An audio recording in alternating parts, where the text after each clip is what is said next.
The region's post-pandemic or mid-pandemic, I should say, performance is, as you go across the 20 or so countries that make up the Middle East and North Africa, is as diverse as the 500 million people or so that live in it. I mean, you just need to look at the incredible scenes that we have today here in the sights and sounds in what is Expo 2020 Dubai, with perhaps the not so optimistic scenes that we see 3-4 hours away in places like Lebanon, Sudan, and other parts of the region.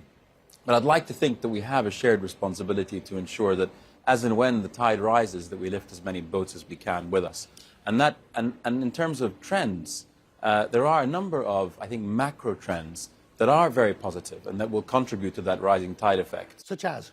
Such as venture capital, that's one. So we've been saying for a long time that the only way we can address, as a sort of silver bullet, the youth unemployment crisis and socioeconomic problems that we have and challenges we have across the region is by nurturing small businesses to create jobs, create opportunities, and pursue innovation. The problem is no one was investing in small businesses, but I see that changing.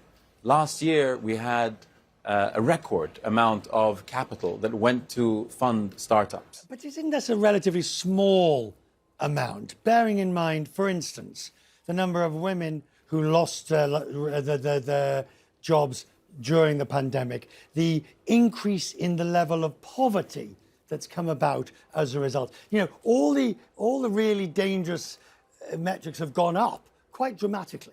And which is precisely why we need to create businesses as change agents who can in turn create the solutions both on a social and economic objective. One of the other trends we're seeing is the ESG bandwagon, if you will, is properly in town, where businesses are aligning with their social and environmental impact in addition to their, of course, financial impact as being one and the same in terms of stakeholder returns. So that, I think, is a positive trend we have to nurture.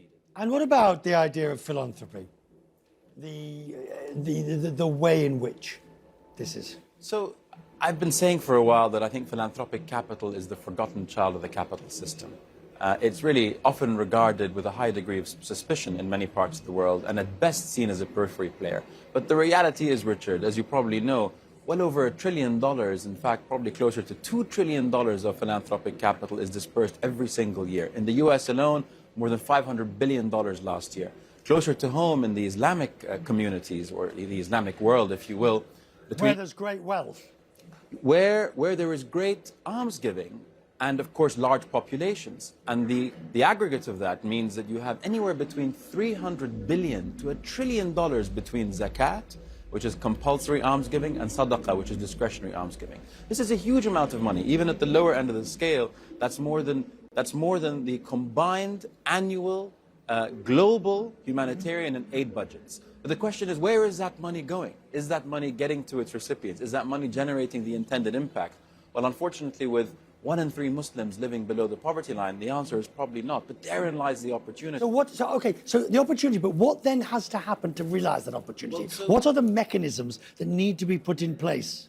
So this is precisely why I've been really honored to partner with the likes of the University of Cambridge, with great institutions like NYU Abu Dhabi, and hopefully other institutions around emerging markets to create platforms to do a number of things. Research, understanding the past, present, and future of philanthropy, convening, having discussions in safe environments around philanthropic giving, and very importantly, education and training for the next generation to maximize their impact.